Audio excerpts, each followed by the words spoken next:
Hello everyone. So welcoming you all. Complete revision in 9 minutes. So आज हम अपने salient feature का मैंने कहा था हम कास्ट जो टॉपिक रहेगा उसको अलग से करेंगे. So मैं सोच रही हूँ कि आज हम ये वाला टॉपिक कास्ट वाला कंप्लीट कर लेते हैं, फिर इसके बाद हम फर्दर डाइवर्सिटी वाला टॉपिक अपना स्टार्ट कर देंगे. सो देखो कास्ट जो है, कास्ट हमें अगर यूपीएससी क्वेश्चन पूछता है तो वो आपसे इस तरीके से पूछेगा जो एप्लीकेशन बेस्ड या थोड़ा लॉजिकल थिंकिंग बेस्ड रहेगा. जैसे कि वो पूछेगा कि अभी भी क्या कास्ट की रिलेवेंस है या कास्ट की रिलेवेंस नहीं है. तो हम ये बताएंगे, मान लो अगर हम पक्ष दे रहे हैं अपना कि हमें कास्ट की जो रिलेवेंस है सोसाइटी में वो लॉस्ट हो चुकी है, ठीक है. तो हमें दोनों ही अपने व्यूज में आंसर करना है कि लॉस्ट में भी और नॉट लॉस्ट में भी. तो अगर हम बोलते हैं कि वो लॉस्ट हो चुकी है, सो कैसे लॉस्ट हुई है, क्योंकि हमने रिजर्वेशन कर रखी है जिससे एक जो प्लेइंग फील्ड है वो इक्वल क्रिएट हो रहा है, सबको बराबर का हकदार मिल रहा है हर चीज में. सो इसलिए अब कास्ट नहीं रही है. Then prevalence of intercaste marriages काफी हो रही है, क्योंकि नेशनल हेल्थ सर्वे जो 4 है उसने हमें बताया 5.8% मैरिजेस जो थी वो इंटरकास्ट मैरिजेस थी. देन उसके बाद जो दलित फीमेल्स हैं यूपी की, उन्होंने एक कैंपेन या एक मूवमेंट लॉन्च की थी जिसमें उन्होंने परसुए किया था गवर्नमेंट को कि वो विलेज का नाम मुबारकपुर से मनीषा वाल्मीकि नगर रख दे. सो यहाँ देखो फेमिनाइन काफी अच्छे से आ रहा है उभर कर. सो कास्ट वाल्मीकि जी से कास्ट की रेलिवेंस यहाँ भी नहीं है. So more and more western culture dominant हो रहा है और अर्बनाइजेशन हो रही है, इसलिए कास्ट बेस्ड जो ऑक्यूपेंसीज हैं वो एब्सेंट हो रही हैं.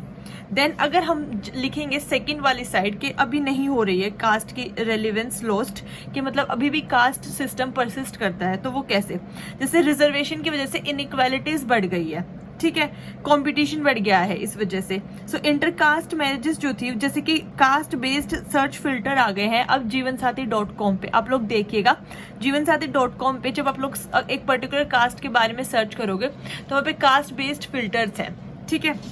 देन ज्योग्राफिकल डाइवर्जेंस हैं, जैसे कि शेख मुस्लिम कम्युनिटी जो है वो आपको मेजरली नॉर्थ इंडिया में ही मिलेगी, ठीक है. देन इंटरकास्ट वायलेंस भी होता है, जैसे कि भीमा कोरेगांव केस. आप सिर्फ केस के नेम से याद रख लीजिए, एग्जाम्पल लिखेंगे तो आपको पक्का हाफ मार्क आपके कॉम्पिटिटर से ज्यादा मिलेगा.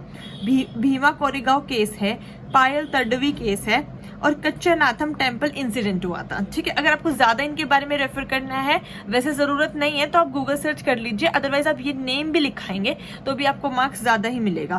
देन एग्जिस्टिंग ट्रेडिशनल माइंडसेट है, अभी भी लोग पंचायत, कास्ट पंचायत इन सब में बिलीव रखते हैं. Then crystallisation of caste system in certain occupations, जैसे कि 95% अभी भी हमारे जो सफाई कर्मचारीज हैं वो SC या ST कास्ट से ही बिलोंग करते हैं, ठीक है. सो ये हमने लॉस्ट और नॉट लॉस्ट के बेसिस पे बता दिया. अगर बेसिकली आपको बताना पड़ जाए कि ओरिजिन कैसे हुआ था, थोड़ा एक्स्ट्रा भी पता रहना चाहिए, तो ये रेशियल थ्योरी, ऑक्यूपेशनल थ्योरी और एवोल्यूशनरी थ्योरी के बेस पे इसका ओरिजिन हुआ था. रेशियल थ्योरी बोलते हैं कि ऋग्वैदिक लिटरेचर स्ट्रेस करती है डिफरेंसेस के ऊपर, कि उन्होंने बताया था आर्यंस एंड नॉन आर्यंस की वजह से कास्ट सिस्टम प्रोमिनेंट हुआ. देन ऑक्यूपेशनल थ्योरी बताती है कि better and respectable professions given to upper caste और लोअर कास्ट वालों को नहीं दिए जाते थे, इस वजह से डिस्क्रिपेंसीज आई. देन इवोल्यूशनरी थ्योरी बोलते हैं, इन्होंने बोला था इसमें ब्राह्मण्स ने खुद ही के वो लोग प्योर हैं, जिसकी वजह से लैक ऑफ यूनिटी आ गई, क्योंकि बाकी सब बोलने लगे कि हम लोग अनप्योर हैं या इम्प्योर है इस तरीके से, ठीक है. देन ऑक्यूपेशनल जो थ्योरी थी उसमें मेगास्टीन ने भी अपनी बुक में मेंशन किया है अबाउट हेरिडिटरी ऑक्यूपेशंस के बारे में, कि जैसे प्रिस्ट का बेटा ही प्रिस्ट बनता था या किंग का बेटा ही फर्दर आगे किंगशिप अटेन करता था, इस तरीके से. तो कास्ट हमारा टॉपिक यही कंप्लीट होता है. अब हम इसमें देख लेते हैं हमारा जो नेक्स्ट टॉपिक है, ये हमारा सोसाइटी का ही सेकंड टॉपिक है, डाइवर्सिटी ऑफ इंडिया. हमारे सेलिएंट फीचर्स खत्म हो चुके हैं विद कंप्लीट कास्ट वाले टॉपिक के साथ. सो डाइवर्सिटी ऑफ इंडिया, इंडिया जो है एक हमारा सब, इस पे हमारे यूपीएससी ने क्वेश्चन पूछा था, वही मैंने आपको एज ए हेडिंग लिख दिया है कि इंडिया को क्या हम कंसिडर करते हैं एक सब कॉन्टिनेंट, ये आपको इलेबोरेट करना आ सकता है, क्योंकि हम इस कोर्स में PYQ भी साथ साथ देखते रहेंगे, मैं आपको इंपॉर्टेंट PYQs बताती रहूंगी. सो इंडिया कंसिडर अ सब कॉन्टिनेंट, इसको हमें इलेबोरेट करना था, तो पहले हमें पता होना चाहिए कि वो कितना डाइवर्सली रिच है. India is a cultural fountain head of south Asian region, हम ये कह सकते हैं, क्योंकि इंडिया अब एक ग्लोबल पावर साउथ साइड से स्पेशली अटेन करने के लिए आगे आ रहा है लीडरशिप क्वालिटी के लिए. तो देखो हमारा सोशियो कल्चर किस तरीके से, हमारे हिस्टोरिकल रीजन्स रहे हैं कैसे, कि हम लोग कैसे डाइवर्स है, कि इन्वेजन हुआ है मुगल का तो उनकी ब्रीड आ गई, ट्रेड हुआ सिल्क रूट से, हमारे ट्रेवलर्स रहे हैं काफी, ठीक है, और हमारी रीजनल वेरिएशन है। इस तरीके से आप एक ये पाई चार्ट दिखा सकते हैं जिसमें आप दिखाएंगे कि हिंदू जो है 79% है इंडिया में, देन क्रिश्चियंस हमारे 2% है, सिख 1% है और इस्लाम 14% है। तो ये देखिए हमारी रीजनल वेरिएशन है। देन ज्योग्राफिकल डिविजन से, ज्योग्राफिकल डिविजन्स की वजह से डाइवर्सिटी कैसे है। स्पेनिंग, हमारा जो इंडिया का एरिया है वो spanning across 3.28 million square kilometres तक स्प्रेड है, जिसकी वजह से हमारे पास डिफरेंट फॉरेस्ट हैं, ठीक है, ट्रॉपिकल, एवरग्रीन, सब ट्रॉपिकल टाइप क्लाइमेट है हमारे पास, मॉनसूनल क्लाइमेट है, ठीक है, नॉर्थ ईस्ट ट्रेड विंड्स है अपने पास, साउथ वेस्ट मॉनसून है, हिमालयन फ्रंटियर है हमारे पास प्रोटेक्शन के लिए, Gondwana land and tectonic plate तो आपको पता ही है, ठीक है, डेक्कन प्लेटो है हमारे पास। देन ये आप एक डायग्राम बना के दिखा भी सकते हैं कि देखिए हमारे पास ये हाईलैंड्स है, ये वार्म एंड ह्यूमिड एरिया है, ये मैंने टेम्परेचर और क्लाइमेटिक जोन्स के बेस पर दिखाया। इंडिया का ये एरिड है और ये ट्रॉपिकल जोन है।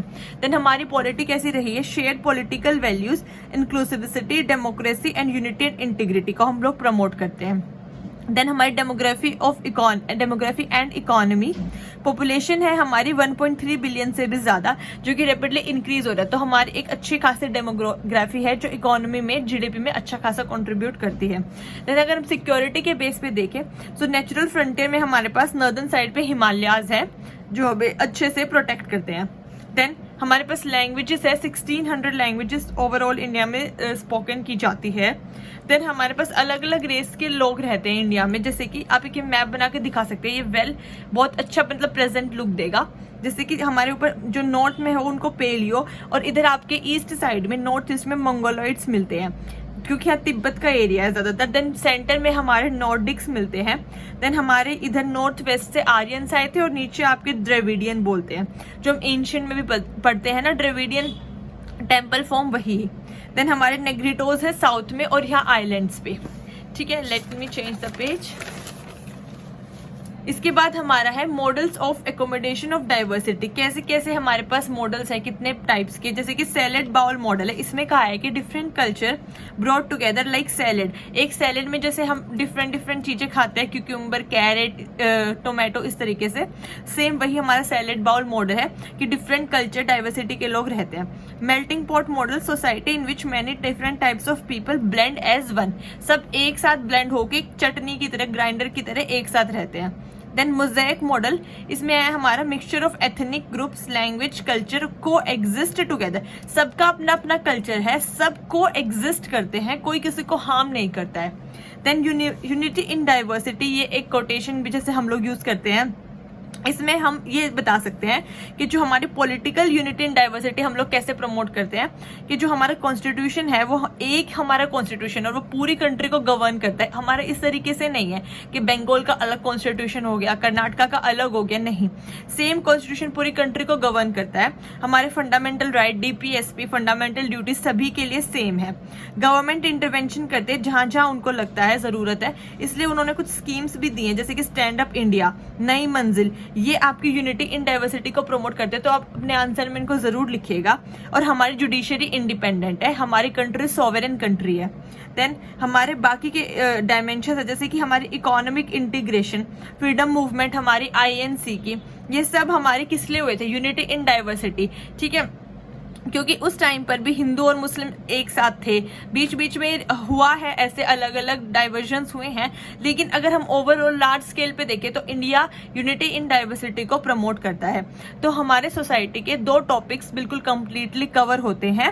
रेस्ट अगर आप अपने साइड से एक आध एग्जाम्पल वगैरह कुछ ऐड करना चाहो तो आप कर सकते हो, अदरवाइज आपको इतना भी लिख के आ गए आप लोग तो बहुत सफिशियंट रहेगा। तो कल हम एक और नेक्स्ट टॉपिक स्टार्ट करेंगे, वो हमारा रहेगा 3rd topic, that is globalisation. मैंने उसके लिए भी थोड़ा कंटेंट प्रिपेयर किया था, बट अभी टाइम कंप्लीट हो गया, तो ये हम कल करेंगे। अगर आपको ये वीडियो पसंद आई हो तो then please like, share and subscribe. Okay, कल मिलते हैं। Thank you so much. जय हिंद।